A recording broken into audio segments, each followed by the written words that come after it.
Hello everyone, welcome to Tasty Dish by Sethu Palaniyappan. Tomato soup எப்படி பண்றதுன்றத பார்க்கலாங்க. இதுக்கு ஒரு குக்கர்ல கொஞ்சம் எண்ணெய் விட்டுக்கிறேன். எண்ணெய் சூடானதுக்கு அப்புறம் ஒரு இலை, கொஞ்சோண்டு மிளகு, ஜீரகம் சேர்த்துக்கிறேன். ஒரு பெரிய வெங்காயம் சேர்த்துக்கிறேன்.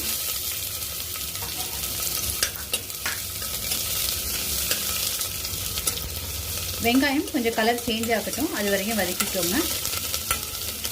இந்த வெங்காயத்தோட சின்ன துண்டு இஞ்சி, 3 பல்லு பூண்டு சேர்த்துக்கிறேன்.